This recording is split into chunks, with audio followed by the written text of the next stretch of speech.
Can I be seen? Good evening, ma'am. Good evening. Can I be seen? Yes, ma'am. Can I be heard? I guess I can be heard. But Yes, Yes, ma'am. ma'am. Yes, why ma'am. can't I get it on my cell phone? I mean, on my मेरी किताब ले आओ बिस्तर के ऊपर पड़ी. Why can't I get it on my? What have I done wrong on the on my laptop? Please help me. Uh, ma'am, we Can you can't see? see your PC screen. Ma'am, Can you? let me guide you through the process. Can Yes. you just type in Google Meet on your search bar in your Chrome in your Oh, browser? okay. Yeah, Ch- Chandrish, if you can, Chandrashish, ma'am. Yeah, Chandrashish, if you can see, yeah, I'm on Google Meet. ma'am. And Actually, it's not very clearly visible from your smartphone, but still, I try to figure it out. okay, Uh, okay, let's start anew. Tell me what to do. yeah, Yeah. if you could just type in Google Meet.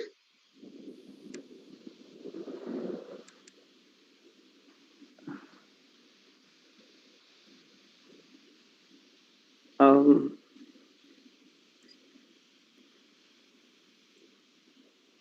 yes. Now, Do I you go might to Google Meet or do I go to Google Meet app? you go to Google Meet only, not the app. Okay. Got it. Got it. Then? Then there might be a dialog box for putting in some sort of a code where you can type a code to enter a meet. Okay. So if that dialog box is visible, I can dictate the code to you, which you can dial in. All right. So do I remove this Google Meet and then dial it in? No, ma'am. Could you please turn your camera towards the laptop screen? Yes. Here. All right, ma'am. Yeah, the first link that you see, click on that. Which one? Uh, I'll put it on the meeting chat, and you can. Achha, wait. I'll ask Varshi to send you the link. Okay? Okay. All Yeah, right. yeah, ma'am. Okay. Sorry about this, really. Not a problem at all, ma'am.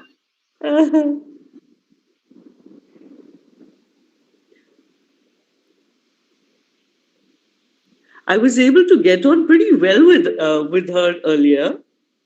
Yeah, yes, ma'am.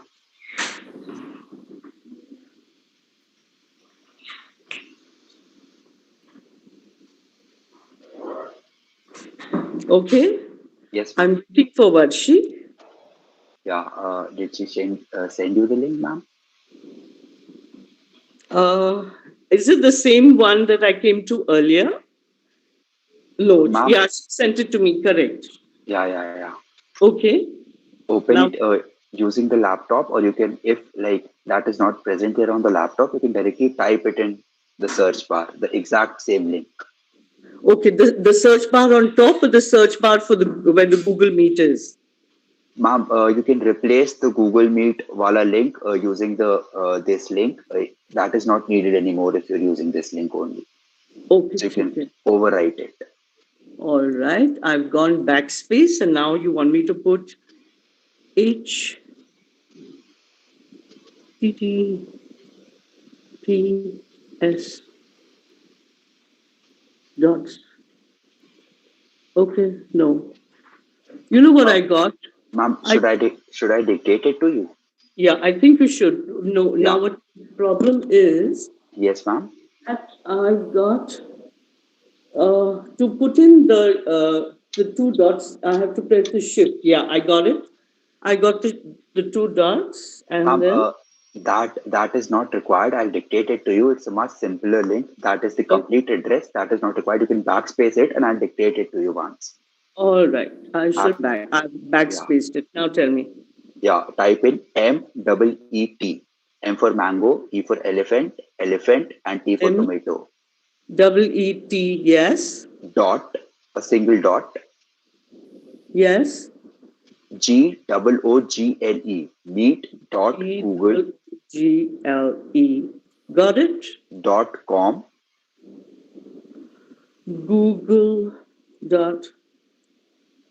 Google.com. Yes. slash Slash. Now, where is the slash? The slash is the symbol that is there on the question mark wala key. I got it. I got Yeah. it. Now you have to type Oh, MDN. sorry, I've got the wrong one. All right. Slash is on the question Question. mark one. Yes, ma'am. Got it. Right. Yeah. Then You have to type in MDN, M for mango, D for dog, N for narcotics, yes, got it. dash. The dash will be next to the zero, ma'am. Next to the zero dash. Yes, got it. Uh, KZCF, KZ CF. yes, ma'am. CF, yes. Dash again, Dash again. and JXC. JXC. All Yes, right, ma'am. got it. Then what do I Press, do? press enter, ma'am, and hope for the best. Ooh, where is, okay, enter. Right.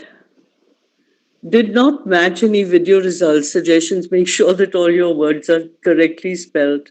I promise you I spelled it correctly. Try different keywords. Try more. You know what? Yes, Why ma'am. don't we just do it on the cell phone? All right, ma'am. Whatever suits you. Yeah, because I don't want to waste any time now. Yes, ma'am. Sure. I don't want to waste any time. Yeah? Yes, ma'am. Okay. Once again, good evening, ma'am. Before we begin the session, I'd like to give a short introduction to our audience here. Cancer Conqueror Neerja Malik has been stretching her helping hands to cancer patients and their family members for the past 22 years. Her efforts and dedication has moved the hearts of many, strengthened their will and determination to win this battle. She is the author of a book titled I Inspire. Let us welcome the Tedx speaker and our inspiration today, Neerja Malik, to our session today as she motivates us with the stories and warm words of her journey. Welcome, ma'am. Good evening to you. How are all of you? It's really strange watching myself so small, because I am a large person. And I'm trying to figure out how I can see you better. Can you see me? Is this all right? Yes, ma'am. Yes. All right.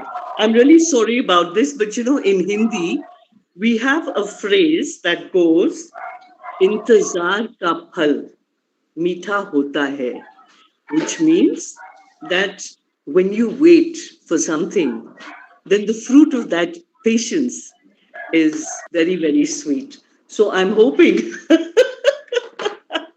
that you people will find this very, very sweet. Okay, because I wasn't expecting it to happen here. I didn't charge my cell phone. Yes, it's working. Yeah, मुझे यहाँ एक तो किताब है एक वो बड़ा चीज मोटा सा इधर है. Yes, darlings, I'm sorry about this delay. So we can start off whenever you're ready. Yes, ma'am, we can proceed. Yes. Yes, yes. Right. So first and foremost, there are a few things that I'd like to tell you about myself. And the first thing is that I consider that we are all one. And because I consider that we are all one, the next thing to say is that the divinity in me bows down to the divinity in all of you.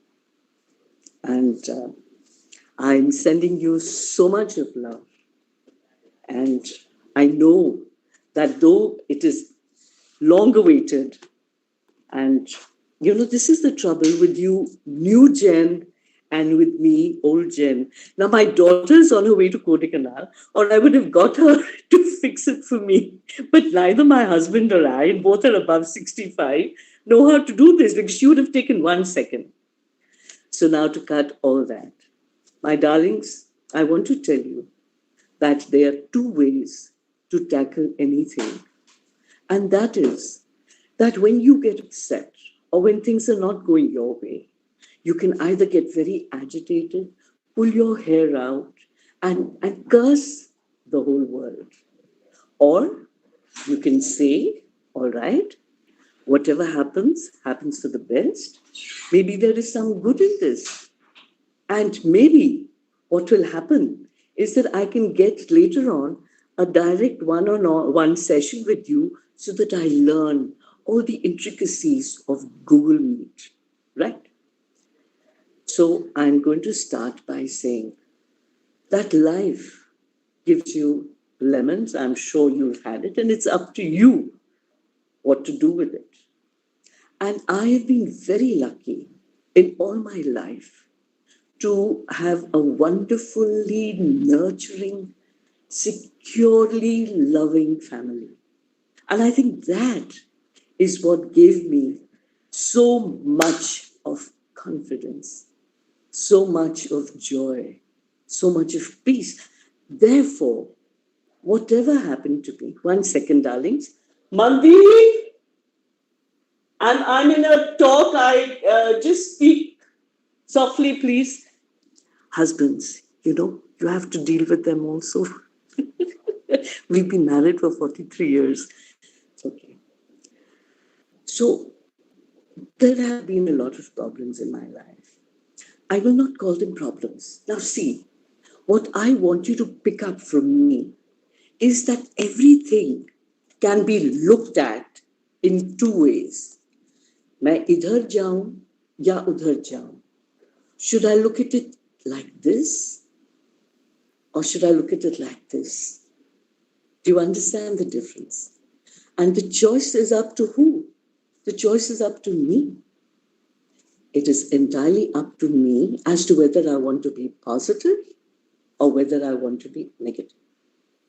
Now, let me tell you, in life, it is very easy, very, very easy to look at the negative thing because you don't have to put in any effort. It's negative. You can complain, you can whine, you can do this, you can be like Meena Kumari, right? But the fact of the matter is, does it get you anywhere? Now, what have I gone through? I went a tomboy, still am. I went through broken bones. After marriage, I went through many innumerable miscarriages, what I call premature miscarriages. Then I went through a stillborn. In the 8th month, the baby died within me. Then I went through giving birth to twins. But these twins, who were supposed to be born on the 9th of September, gave me such high blood pressure, 270 by 140. So I was rushed to a nursing home on the 4th of June. And within a month, on the 5th of July, I went into labor. And my poor mother, who was in the hospital with me, I woke her up at about 6 in the morning, I think. And I said, Ma, I've gone into labor. And she said, what?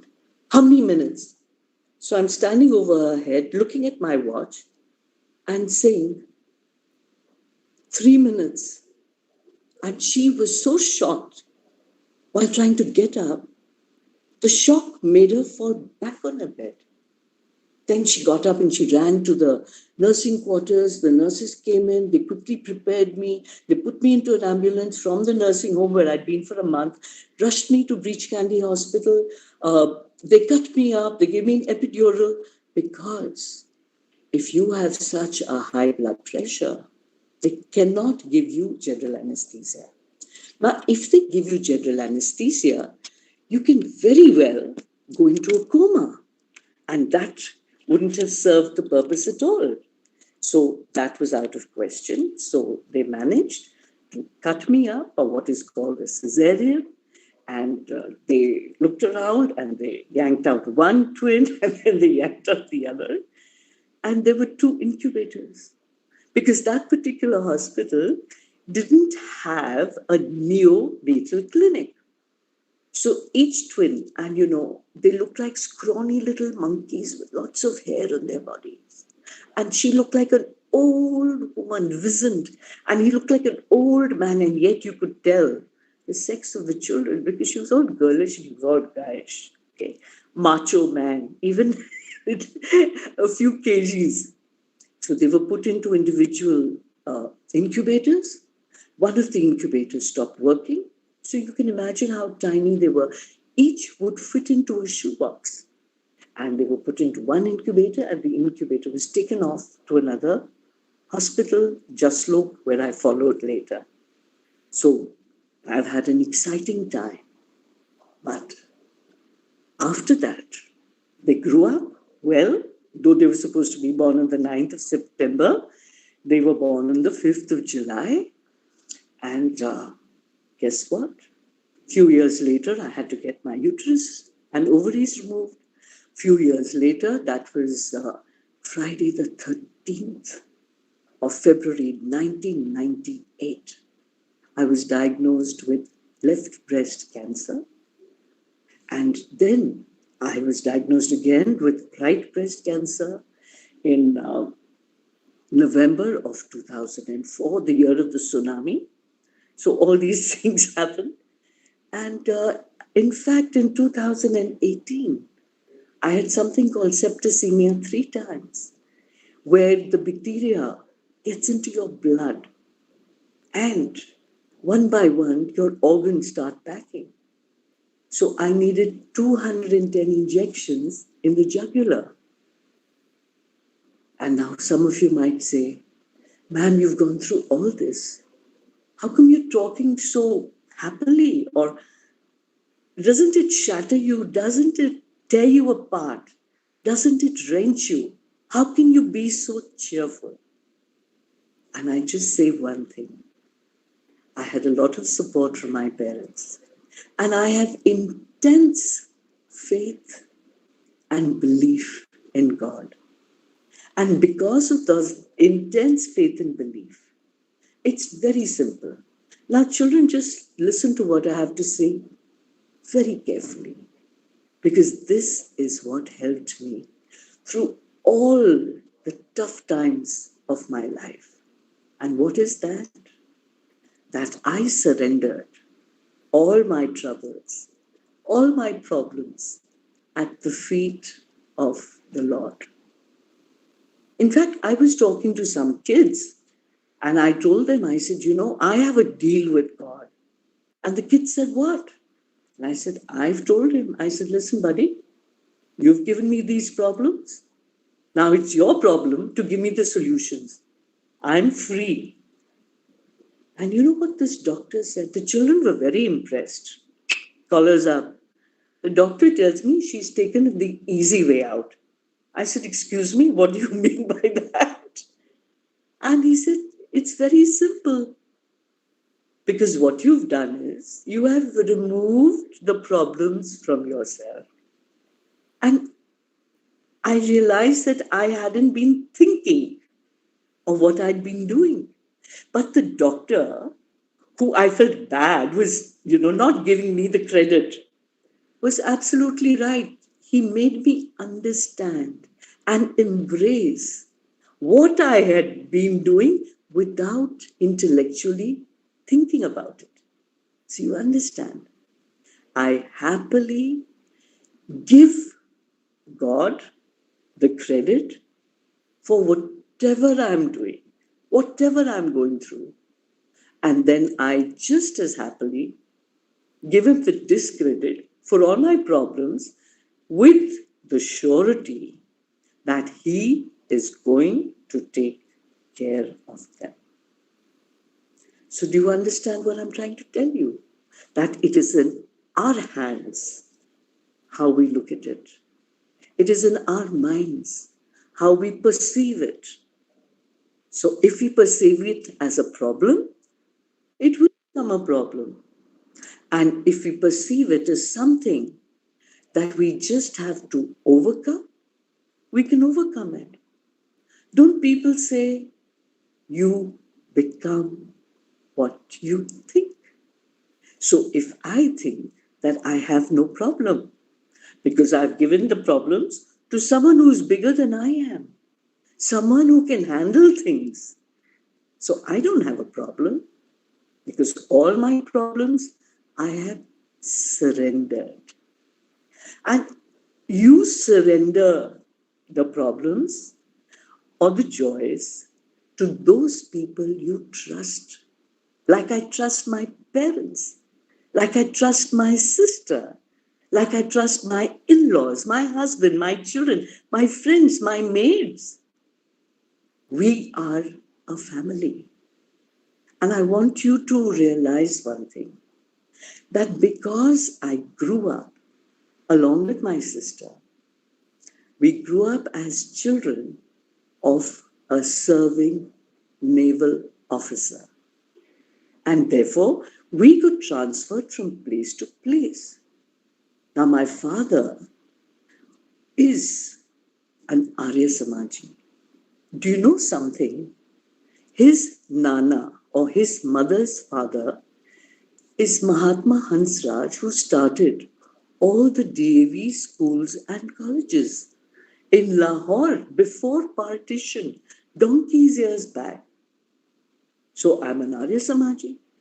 My mother comes from a Sikh family, so I'm a bit of a Sikh. Now, when we were transferred, sometimes we were in a place for just 6 months. So when I was young, the government and the convents had a deal that whether we are transferred in the middle of the year, quarter of the year, end of the year, the convents had to take us in.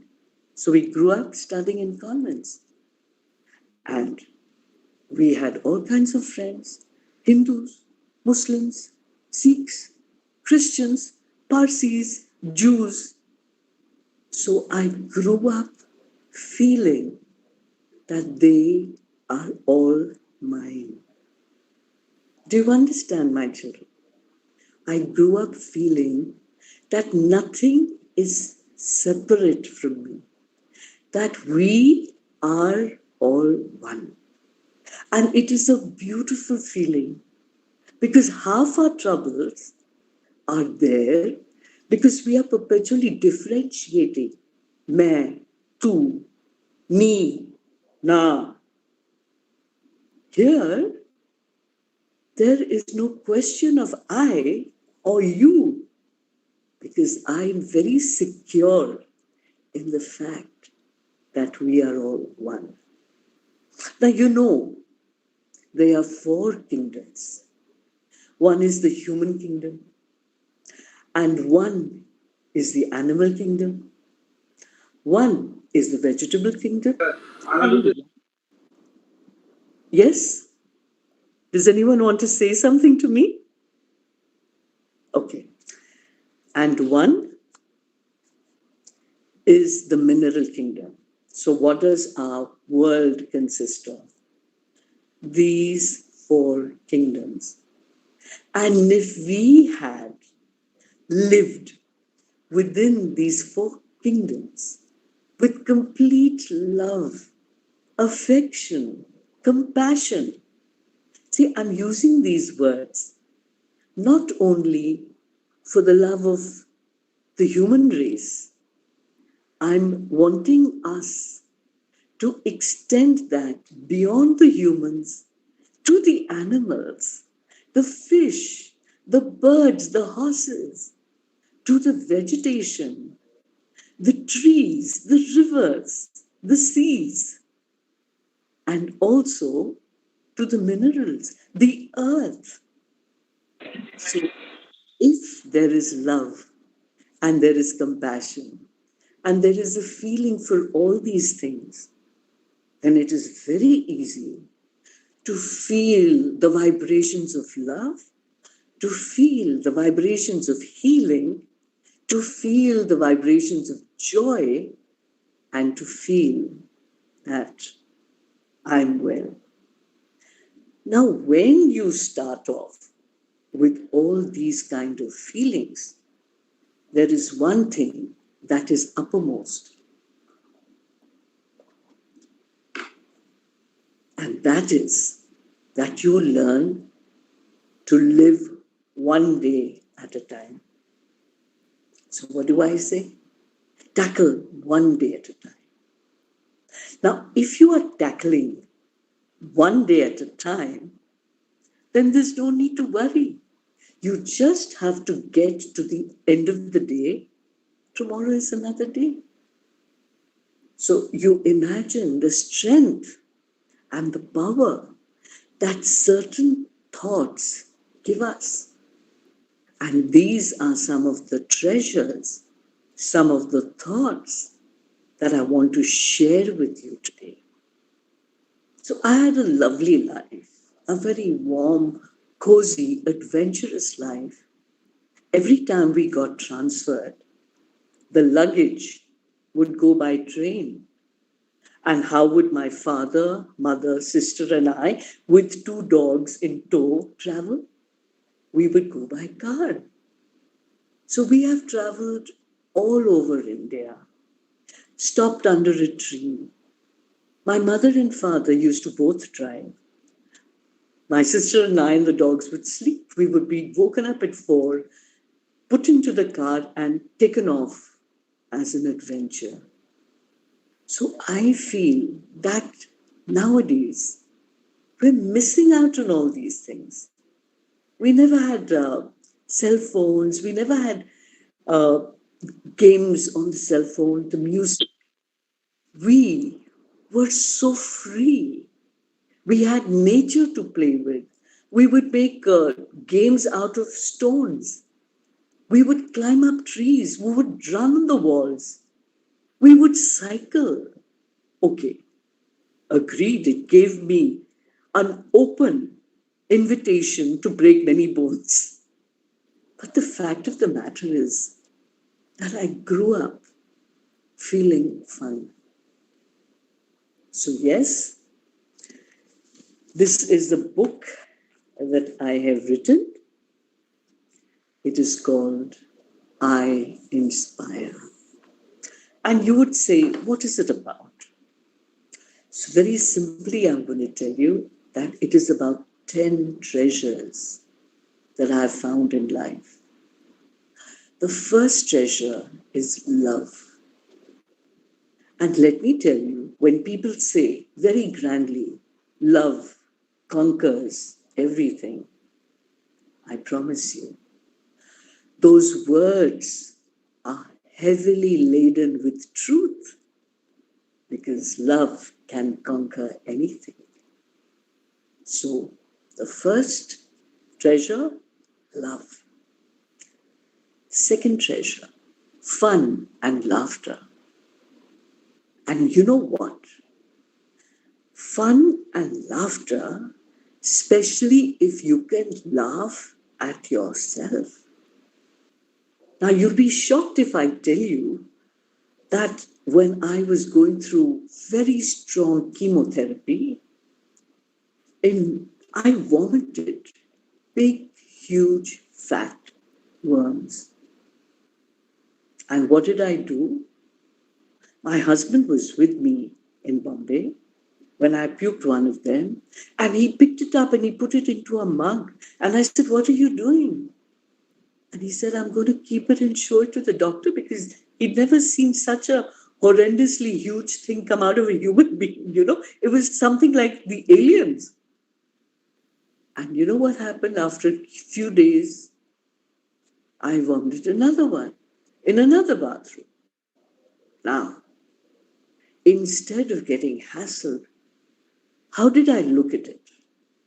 I looked at it in this way, that the chemotherapy had really shaken me up. So it shook up everything in my body, including the worms that were residing there. And they decided it was better to be out of my body than in it. And how did my mind work? One worm in one bathroom, the other worm in the other bathroom. And what is my mind saying? I'm thinking of Mr. and Mrs. Worm meeting in the many pipes of the sewage and setting up a cozy little home for themselves. Now you see the shift in perception. And you can be shattered. Oh my God, or you can say, hey, let me see if there's another way of looking at it. And I laughed. I promise you, I had such a hearty laugh. You know, when my hair started falling after 21 days, first of all, I pulled my hair every time after the chemotherapy, the first chemotherapy. And finally, I came to a decision that the doctor said the hair will fall. My hair is not falling. What do the doctors know? Have they gone through chemotherapy? No. I've gone through chemotherapy. I should know. And my hair is not falling. Guess what? On the 21st day, when I was bathing to go to get ready to go to Bombay and have my chemotherapy there, I soaped my neck and hair came out. And hair came out. And then you know what I did? Right here in this house in Chennai, I went to the balcony, I pulled my hair, and you know those white flowers, I don't know the name, but I know when you're young, you say, he loves me not, he loves me. Okay, I didn't say anything like that, but I pulled my hair, stood in the balcony, and watched it in the breeze. Pulled some more, and watched it in the breeze. And I promise you, my dear children, I felt as if the troubles were leaving me. I haven't done anything extraordinary. All I've done is shifted my perception. So when I talk to patients, some of them are so upset, so angry, so traumatized, so shattered. They don't want to do anything, but they just want to be left alone. They just want to curl up and they want to die. They are so shattered with their diagnosis. And then you know what I tell them? I said, you know, if you talk to me, it's not as if the cancer will go away. I can't take the cancer away from you. But you know what I can do? I can change your perception to the word cancer. And I can make you cope with it. I can make you look at things differently. So you realize that all is not lost. You realize that there is a light at the end of the tunnel. Now, I tell people, see, if a psychologist or if anyone goes to a cancer patient and says, come on, be positive, the patient will turn around and say, do you know what I'm going through? Do you know what my family is going through? And I say, yes, I've been through cancer twice. I've been through 12 chemotherapies. I've been through 80 or so radiations. I've been through so many rather major surgeries. I know. And you know something? You know what the ace up my sleeve is? That, hey, if I can do it, so can you. So can you. And that is how an instant rapport is formed between my patients and I. I never bother about what is their background, what they're doing, how they've come, nothing. Because we have one common thing. And I won't even call it a common enemy. Because if you think of something as an enemy, there are a lot of negative feelings involved. So when I was diagnosed, I ran to my father and I said, Papa, I'm going to fight cancer. And do you know what this naval officer told me? Indian naval officer, captain of a ship, mentioned in dispatches in the 1971 war. He turned to me and he said, Beta, Why are you using the word fight? Fight is aggressive.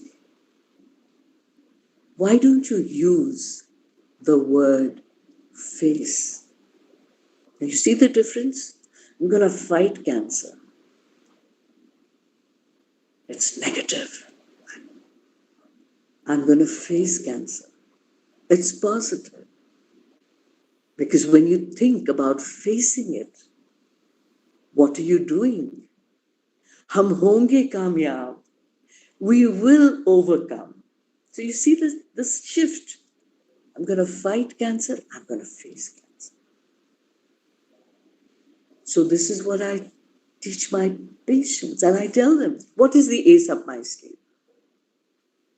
If I can do it, so can you. I've worn those moccasins. I know what you're going through. I know what your family is going through.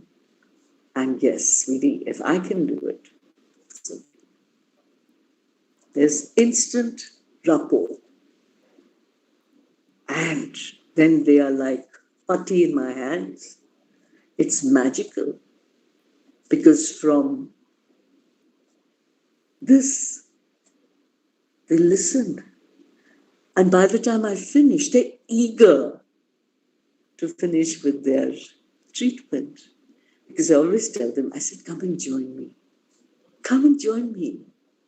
And now you understand how I heard you out, how I explain things. I tell them, in your community, if anyone gets cancer, people will come to you and you will counsel them as I counseled you. And there'll be a ripple after ripple. And everyone will realize that, yes, cancer is curable. Cancer is conquerable. I never call myself a survivor. I say I am a cancer conqueror. So even that is a shift in thinking. It is positivity. So the second was fun and laughter. The third is God. Now, if you believe in God, then you have the fourth, which is faith. And if there is faith, then the fifth happens, miracles. My life is full of miracles. Today I am talking to all of you. 79 others. At least that's what I can read. So I am so thrilled.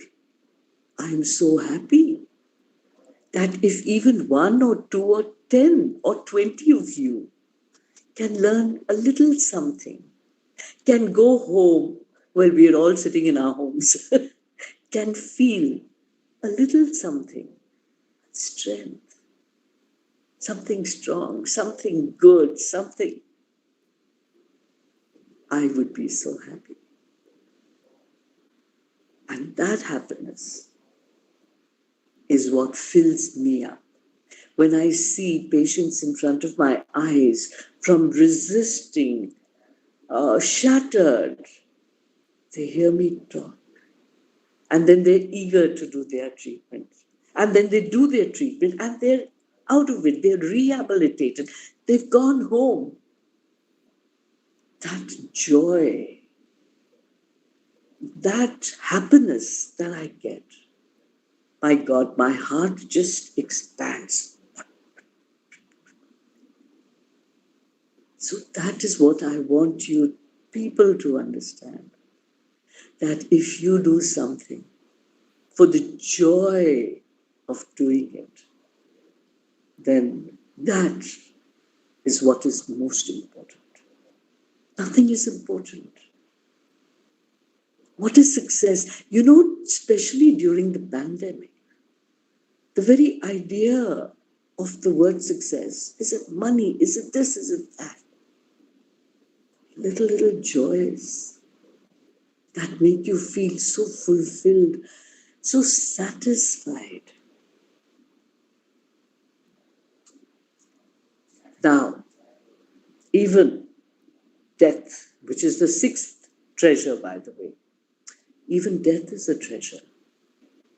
And don't we talk about the Trinity, Brahma, Vishnu, Mahadev? We talk about the creator, the preserver, and we talk about the destroyer, Shiva, Mahadev.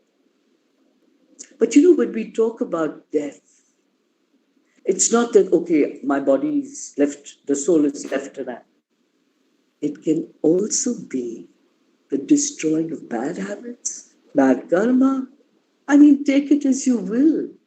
Hindu philosophy is so fantastic. It lets your mind wander, and it gives you the best of freedom to choose the way you want to think. So that is what is required. Death is also a treasure. Why? Because it teaches you the next treasure, acceptance. And I always tell people, darlings, if something wrong happens to you, and a lot of it is going wrong nowadays, let's not put up a facade that all is well. Let's not pick up the carpet and sweep the kachra underneath and no, because then the wounds fester. So the first thing we have to do is acceptance. Once we accept the situation we are in, let's say I've failed. Once I accept I've done badly, once I accept I've broken my bones, once I accept I've got cancer, once I accept. All right? After that, SDPA, study, diagnosis, plan of action. I can overcome it. So acceptance is very important. And when there is acceptance, abundance comes your way. When there is abundance, there is the attitude of gratitude. It's like a circle. The more grateful I am, that God, I'm alive today. God, I'm talking to these lovely girls and boys. God, I got my meal today. God, any little thing. A patient that I was helping has got married, has had a child. Someone else was going through a bad time, they've recovered. Person who had COVID was under a ventilator, oxygen. There's so many of our family members that are going through terrible times. But there's such relief when they become okay. There's joy, there's happiness. And finally, my last treasure is living in the now. What does that mean? I'm living in this moment. I am enjoying talking to all of you. I am enjoying sharing myself. I am loving it. And I know a lot of people say that, you inspire so many. What inspires you? And I say, well, FSG. That is what we did in school. We used to, all our long questions and answers, we used to take certain alphabets and remember the alphabets. And they meant something. So we never bothered to learn everything by heart, but we learned the alphabets of the points. So M, so strange, my Google Meet thingy, the first thing is M. M is mother. And what did my mother teach me? She was, and is, by the way, March this year, she turned 91. And we were able to go to Bombay and celebrate her birthday.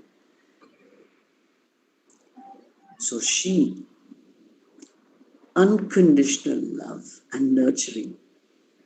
And there are a few points, just like my father said, do not fight it, face it. Not only for cancer, whatever happens in your life, don't fight it, face it. Do you understand? Yes, ma'am. Sorry to interrupt, but since we're running out of time, we prepared some questions for you, so if you take them. I'm Over to always. Harini. Please tell me, Pooja. Over to Harini, she'll be asking questions. Okay. Hi, ma'am. Hi, Harini. You're such a strong, motivative, inspiring person. You said such a great story. You battled with your life. You are like inspiration to us. You said all those words what we should hear now and all. Such a great story, ma'am. You just Thank you. made me learn today that like if you can, why can't I? If you can, like why can't I battle with my life? Whatever situation comes. I am so happy, Harini. See, now remember one thing, that these words are like nourishment for me. Do you understand? They're like nourishment. Because Harini, 23 years back, I've been counseling patients for 23 years back. And the doctors told me, they said, you have 25% chances of survival, but not in India. You need to go to France or to America, where they were trying something called stem cell research. And they said that only that stem cell research is going to save you. And I cried. Harini, what I'm going to tell you now, I cried for 3 days. Now, this is an important point. Suddenly on the third day, tube light, bulb. Did God come down and say your days are numbered? Did God come down and say you're going to die? No. I wiped my tears and I decided. Now, this is another important point I'm telling you. Always have a goal. I decided that I'm going to live for my twins, who were 7 when I was diagnosed. Now my twins are going to turn 31 in July. So have a goal that you work towards. That'll keep you going. Yeah, even I just saw your TEDx talks. Like you spoke twice. Such a great thing, inspiring things you told. And in the first TEDx speech, like it was titled as "Spreading the Gift of Life and Living." And like, what was your experience in talking in TEDx? Like almost 10 years back, almost 11 years back. And with such a strong words implying to all of people in front of you who are going to inspire from you. It was crazy. First of all, I talk a lot, as you can make out. So they said 20 minutes. And I said, are you kidding me? I can't finish in 20. They said, sorry, you have no choice. So I said, okay. And they have this big, digital thing showing you the time. But Harini, I was very happy because they let me talk for 22 minutes. and Harini, one more thing that happened recently. The Tamil Nadu government had, across a week, 10 days, they had many lectures. And once again, we were told just 20 minutes. And I said, you kidding? I can't talk just for 20. Sorry, ma'am, not possible, you have to. So my brother-in-law, my sister and brother-in-law, they said, oh, it's only 20 minutes, we'll wait for lunch for you. I said, okay. And when I started talking, Harini, at the 18th minute, I saw a line that said, this video has limitless time. And I kept talking and I spoke for 1 hour, 40 minutes. And when I went out, my sister and brother-in-law said, "Was that your 20 minutes?" They'd, of course, finished lunch. But see, I want you to understand one thing, Harini, that when I speak, it's not, I'm so convinced that because I've put everything at the feet of God. He's talking through me. Do you understand? Because when I speak, Yeah. I'm speaking different things to different people, as if they words are chosen to impact them the most. So I can just say gratitude to God. Like believing in words well, like this is so hard. I guess like I wish I spoke to you like person to person. I feel bad for that. Really. And like Don't, believing in, Harini, I want you to remember one thing, that every cloud, and take this seriously, every cloud has a silver lining. Every day has night, but every night has a day. And I know that these are difficult times for children, for the youth, because I'm feeling caught. I used to go for movies with my friends, go for drives from Chennai to Pondicherry, go to the beach, eat Magnum ice cream, do all kinds of crazy things. Take someone's scooter and go for a ride. None of you can do what you used to. You would be missing your friends. And there are lots of mental health issues coming up. But I want you to understand that anyone who's going through these traumatic times is not alone. There is consolation in numbers. And if the child or the teenagers or the youth, the adolescents, if they are upset and they get into their room and they bang the door shut, they're shutting out their family. And they will say, "Oh, you don't understand us." But your parents love you, but they don't know how to express their love. They're angry that they can't do anything. If you are feeling frustrated, look at the frustration that they are going through, that they can't do anything for someone they have given birth to and they love so much. I think we need many sessions. I would like to talk to you about every part yeah, of anything that you yeah. want to. Like, and also in your like second TEDx speech, like recently in 2020, you just in the bit of time, in a certain time in that speech, you just listed all the things that you suffered and battled with. At that moment, I was like, God, like how did she even like battle, ma'am? You're such an inspiration and all. I guess like we should make more sections with you Ever and ready, all, Har- and just I'm ever ready, Harini. yeah, like and just one question, important question. Like now in our generation, we just feel bad for everything. We keep ourselves depression and all by seeing others. Like God, we both are same mates. They are successing. They're getting all those. Like I'm not getting. I feel sad for myself.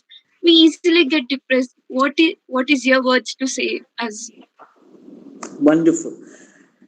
I want you to know that there are moments when I also get depressed at this age. And I have figured out in my life that three things that I really utilize to get out of this. Now, what happens is that when you are hassled or worried, you're focusing your entire strength on that, whether it is negative or whatever. And it's very easy for someone to say, "Oh, say your prayers, say your job, God is there, parents are there, they will help you." Sometimes that doesn't work. So, you know what simple thing I've started doing? I've started doing the Sudoku. Now you'll say, what is the advantage of the Sudoku? Come on. Harini realized that when I'm doing the Sudoku, my mind is so focused on getting 9 different numbers in 9 different squares in one big square in each line.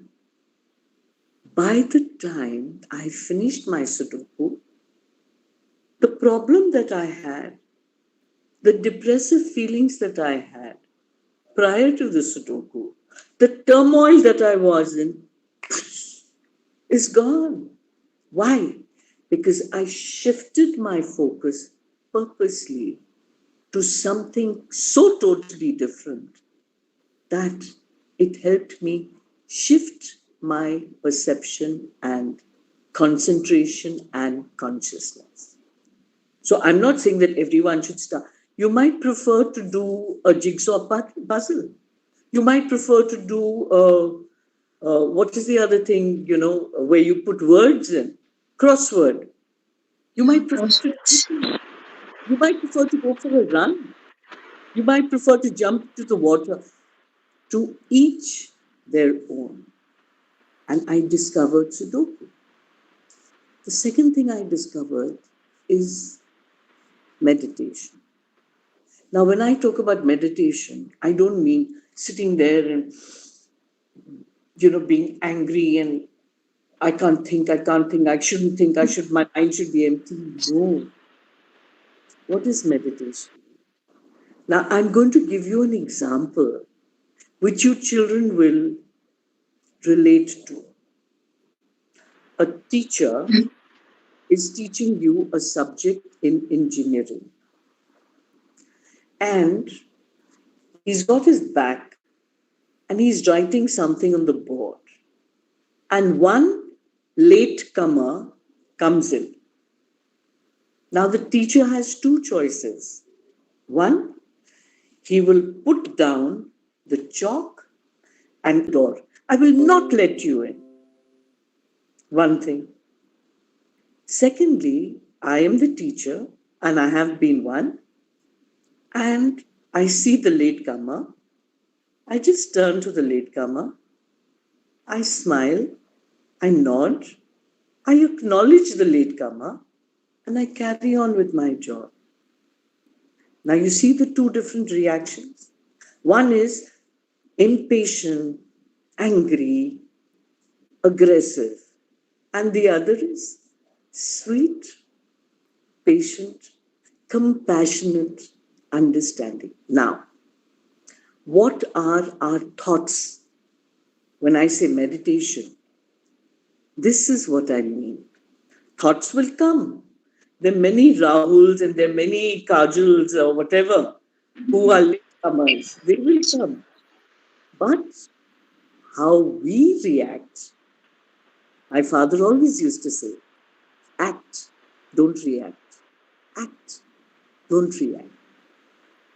Yeah, that's all depend upon the way we set our mind and the way we react to the situation.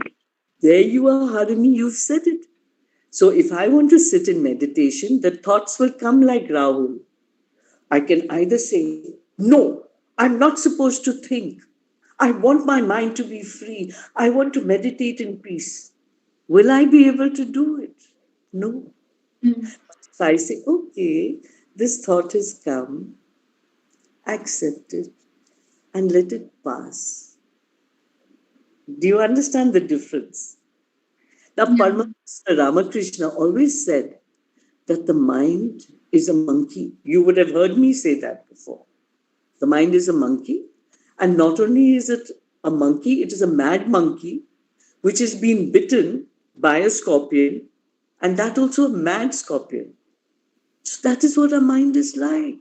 Give it half a chance and it'll jump from tree to tree. And so what do? We say, all right, mind, guess what?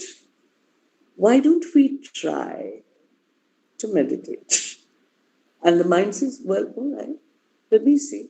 I don't know how I'll do it. Okay, but if you're not forcing me to, I'm ready.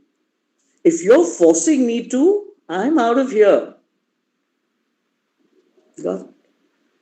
Yeah. I want to tell you one thing. In Hindi, there is a phrase, sun lijiye, dhyan mat dijiye, which my father used to say. Listen to it, don't pay attention to it.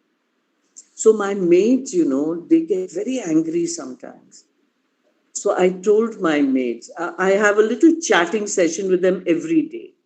So I told them, I said, this is what my father said. Sun lijiye, dhyan mat dijiye. So the other day something happened. My maid was very cool and calm and sweetly smiling. And I told her, I said, Nasima, I'm very impressed with you. What happened? Normally you flare up and, She said, no, I've been thinking. You said, listen, don't pay attention. And you said that if that is what you do, you will not be troubled. So I realized when I get angry and upset, no one is bothered except me. But ever since I'm paying attention to what you said, I find that I'm cool. So I take it in from one ear and take it out. Yeah. And the other thing is, in your book, like my favorite part is the way you explain the treasures, and the other one is like the way you like just kept your heart and hand on your heart and said like, hi heart, how are you, and all.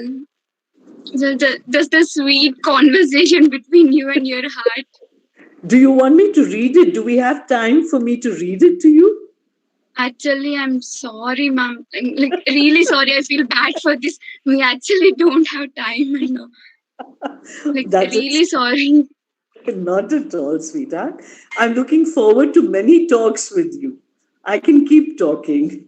But I promise you, I'll just share the screenshot to the people in our group that how sweet you wrote it. How, Just how sweet. In fact, I was prepared to read it for you, but we'll do it another time. Okay? Yeah, like for sure. Harini, I remember going through some of the questions, and you said, what are the three things you will tell a person at Yeah. diagnosis? I would like to answer that. So, the first thing I would say is think of the word cancer as only a word, nothing more, nothing less. If I talk about a cell phone or a cup or a remote or a book or anything, I don't get hassled. But the minute the word cancer comes, I start sweating profusely. Why? Because from generations, people have said, oh, cancer, it is terrible, the big C, you die of it, all kinds of things. That was understandable 50 years before, 100 years before, but not now. So I tell people, think of the word cancer as only a word, nothing more, nothing less. Don't burden it with the emotions that pull us down, because now, in times of advancement in science, in medicine, so much is happening. So cancer is curable. So think of the word cancer as only a word. Secondly, your treatment. Don't think of your treatment as the be all and end all of existence. Think of it as a short detour. When we're going to Kunur, don't we bypass Salem because there's too much of traffic? So instead of going straight, we all have goals, we all have plans. You will get to your plan or your goal with a short detour. So that is what you should think of your treatment, as a short detour. And the third point, laughter is the best medicine. So if you can laugh at yourself, laugh at life, laugh with each other. All is well. All is well. Yeah, the best the best inspiration quote. Like just to take your hand, keep on your heart, and just say all is well. Everything is gonna be okay. Just smile and move on. You know what my favorite quotes are? God is great. This too shall pass. And laughter is the best medicine. These are my three favorite mantras.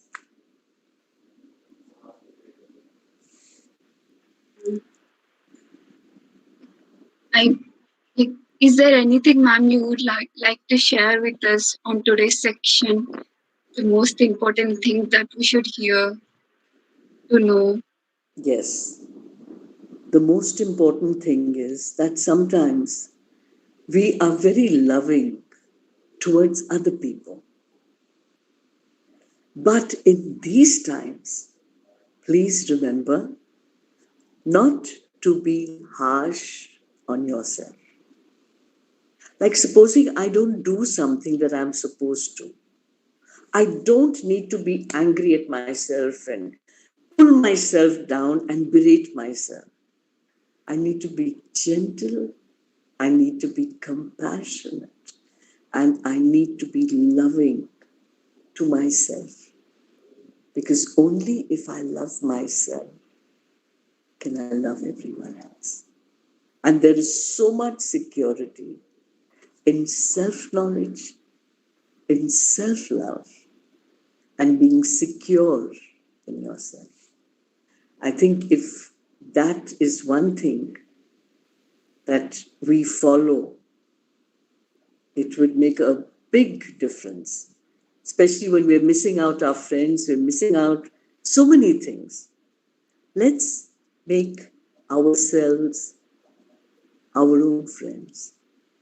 And let's not be harsh. Let's be loving and compassionate to ourselves. Does that make sense to you? Loving oneself is the most important thing. Yes. Yes. Thank you so much, ma'am, for your sweet words and all. I would like to give over to the Praveen to give you a vote of thanks. Thank you so much. Thank you, Aditi. Thank Hello, you. ma'am. Hi, Praveen. How are you? Yeah, I am fine. Well, we have come to the end of today's session, ma'am. We are very grateful for your kind and passionate words that have ignited this fire of courage and determination in all of us to fight and never give up. On behalf of VIT LEO Club and all gathered here, I had like to thank you, ma'am, for taking time out of your busy schedule to enliven our minds and hearts. We look up to your willpower and optimism that has helped us to conquer our battles. Thank you for making this day so enlightening. Thank you, ma'am. Thank you so much, Praveen. And thank you, a special thanks to Varshi, who got in touch with me. And I'm so grateful for Facebook, Instagram, and all these things that can make us connect. Isn't that beautiful? And I've been so happy talking to you. I look forward to many sessions with the Leo Club of VIT. God bless each and every one of you. And please remember, I'm always there. Any one of you can get in touch with me for anything. Thank you so much.